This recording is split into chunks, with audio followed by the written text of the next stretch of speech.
망했으면 나락 가실 뻔했잖아요. 그 얘기 좀 한번 얘기 한번 하고 갈까요?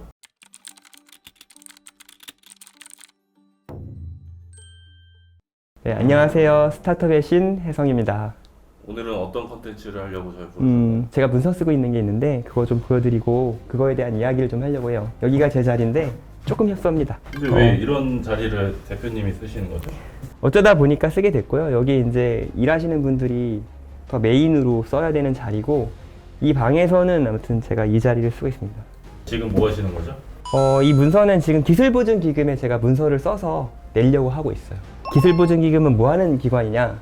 그러니까 우리가 기술로 이러한 내용을 만들 수 있으니 우리 기술은 가치가 있습니다 라고 하고, 그럼 신용을 이제 기술로 담보를 해가지고 우리가 괜찮은 기업이니까 은행에 쓸 수 있는 보증서를 만들어줘요.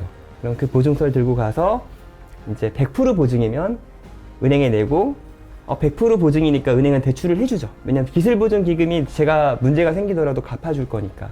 그리고 기술보증기금이 저한테 추심을 하겠죠. 뭐 그런 식으로 되어 있는 구조입니다. 저희 회사가 지금 돈이 없나요? 돈이 많지는 않죠. 지금 현금 흐름이 조금 나와서 올해는 넘기는데 없다고 봐야죠, 뭐 사실. 기술 보증을 하시는 이유가 정확히 어떻게 되는 거죠? 우리가 이제 게임 개발하시는 분들이 합류하기로 했어요. 그래서 그분들이 지금 프로젝트를 함께 하고 있는데 이분들의 안정적인 급여를 준비해 놓기 위해서죠.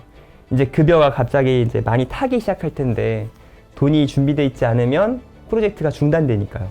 그래서 총 아이디어 마켓의 한 달 보증 지출은 대회비입니까? 대회비긴 한데 1,500에서 2,000 정도 쓸 것 같아요. 네네. 어느 정도를 대출을 받으실 예정이신가요? 저는 목표 금액은 2억을 목표로 했는데 기술보증기금에서 지금 새로 설립한 업체는 1억이 한도일 것 같다라고 얘기를 해줘서 긍정적으로 생각은 안 하고 있어요. 그래도 기금에 2억 신청한다고 써놓긴 했습니다. 그런데 이제 대출이라는 것 자체가 빚이잖아요. 네. 빚지면서 사업하면 좀 위험하지 않나요? 맞아요. 원래 위험해요. 그리고 원래 위험하고 그래서 많은 사람들이 나락으로 가죠. 망했으면 나락 가실 뻔했잖아요. 그 얘기 좀 한번 얘기 한번 하고 갈까요? 제가 아이디어샘 운영할 때 기술보증기금에서 한 1억 정도를 대출을 했었어요. 그리고 나중에 그게 1억 5천 조금씩 더 늘어나긴 했는데 그때 연대보증인이 제가 등록이 된 거예요. 은행에 돈을 갚아줘야 되는 상황이 되면 이 돈을 저한테 추심을 해야 되잖아요. 대표이사인 저한테 1억 5천을 받으려고 하겠죠. 저는 과거에 이제 그 대출금을 갚아야 한다는 압박 때문에 되게 힘들었는데 지금은 그 제도가 사라져서 대표이사가 다시 다른 사업을 할 수 있게 재기할 수 있게 제도가 개편이 됐거든요. 그래서 아마 연대보증 제도가 사라진 이후에 대출을 받으신 분이랑 이 연대보증 제도가 남았을 때 불과 몇 개월 차이로 먼저 받으신 분들이랑은 엄청난 차이가 있습니다. 그러니까 회사가 망하면 회사가 망해서 힘든데 빚도 갚아야 되고 이쪽은 회사가 망하면 새로운 사업을 도전할 수 있고 굉장히 다르죠. 망했다라는 것은 네네. 그 책임자에게도 좀 책임이 있는 게 아닌가. 그렇게 생각할 수 있는 사람도 있을 것 같아요. 스타트업이라는 게 돈을 정말 많이 벌고 이렇게 월급 루팡하듯이 이렇게 쓰는 게 아니라 자기 인생을 걸고 일을 다 하는데 급여도 별로 못 가져가요. 그래서 만약에 그 상태에서 또 보통 추가적인 대출을 하게 되거든요. 정상적인 기업이란 말을 할게요. 정상적인 기업이라면 기술보증기금 금액만큼 빌리고 이 돈을 다 못 쓰면 망한 애가 아니라 이미 자기 인생을 다 갈아 넣어서 차나 집이나 아니면 추가적인 빚이 더 있는데도 불구하고 망했을 거예요. 그러면 재기를 못하는 게 일반적입니다. 근데 이 부담은 줄여주는 거죠. 사업이라는 건 리스크가 항상 크기 때문에 생각보다 그렇게 아름답지가 못합니다. 그러면은 이 정책, 그 연대보증이라는 정책이 이제 없어진 거는 네. 사업체에서 한 겁니까? 아니면은 업계 사람들의 요구로 바뀐 겁니까? 업계 사람들의 요구로 바뀐 거고요. 그 이유는 실리콘밸리는 진작부터 없었어요. 어떤 사업자가 망하게 되면 그 사업자가 새로운 사업을 해서 대박을 터뜨려서 일을 하는 거죠. USB를 만드신 분이 이스라엘 분으로 아는데 그분 같은 경우도 사업을 망했는데 수도 없이 망하다가 한 번 USB가 대박이 난 거예요. 그래가지고 그 돈으로 뭐 섬 하나 살 수 있는 정도의 돈을 벌었다고 얘기를 들었는데 그 돈으로 또 사업을 하시고 그래서 결과적으로 천재이고 엄청나게 능력 있고 열정 있는 사람인데 그 사람이 한 번에 성공하는 법이 없잖아요. 근데 그 중에 하나가 터져서 세수를 엄청 채우는 거예요. 과연 어떤 게 국가 세금 충당을 위해서 더 좋은지 한번 생각해 볼 일이죠. 네, 그러면은 지금 아이디어 마켓은 네. 이 기술 보증의 보증을 받기 위해서 지금 어떤 준비를 하고 계신가요? 다시 써보니까 역시 힘들어서 주말에도 일하고 그리고 제가 휴가 가는 기간에도 노트북 들고 가서 작업하고 다른 사람들의 도움도 많이 받고 그럼에도 불구하고 문서 쓰기가 좀 어렵더라고요. 왜냐하면 누군가를 설득하는데 뭐 돈 1억을 누군가한테 믿고서 그 사람의 기술을 믿고 빌려주는 거잖아요.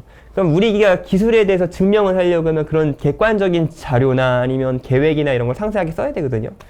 그래서 그런 것들을 열심히 채워서 말이 되게끔 하는 거. 그게 좀 생각보다 다시 해봐도 약간 어렵긴 하더라고요. 네, 그러면 이 영상을 보고 네네. 기술 보증을 이제 나도 신청하겠다 하는 분들에게 이제 꿀팁 주신다면 어떤 게 있어요? 근데 콘텐츠진흥원이나 이런 데 특례보증 뭐 제도가 있더라고요. 신용보증기금이랑 함께하는 것도 있고 기술보증기금도 그런 제도가 있을 거예요.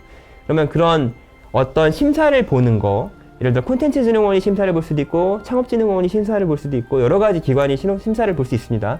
근데 그 심사를 보는 기관에서 아, 이 업체가 하려고 하는 거 정말 좋아요 라고 추천서를 써주는 거예요.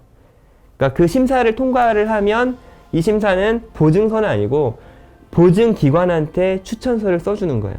그러면 이거를 이제 기술보증기금에서도 통과될 때 원활하고 거기서 통과가 된 다음에 은행에 가면 어떤 일이 벌어지냐면 1년 금리가 2% 추가 할인이 돼요.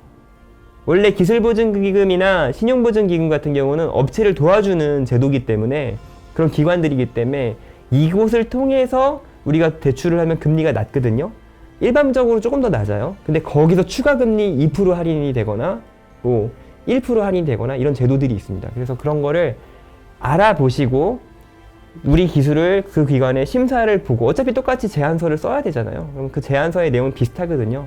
그 내용을 한 번 더 이 기관에 맞춰 쓴다고 보시고 심사를 통과를 하시면 기술보증기금이나 신용보증기금 통과도 더 쉬워지고 그 다음에 은행에서 금리도 추가적으로 할인이 되니까 그런 제도를 미리미리 알아보시고 사용하시는 게 좋을 것 같아요. 저도 이번에 방심해서 미리미리 알아보지 않고 그리고 갑자기 개발팀이 구성이 된 경우라서 약간 늦었습니다.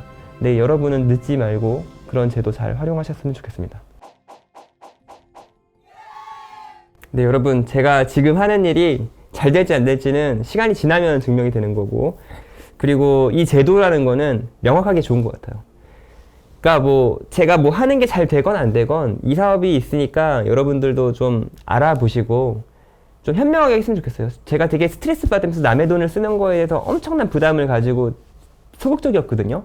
근데 그게 진심으로 제대로 일을 하려고 한다고 하면 여러분이 제도를 활용해서 이런 돈들을 잘 활용하셨으면 좋겠다는 생각이고요.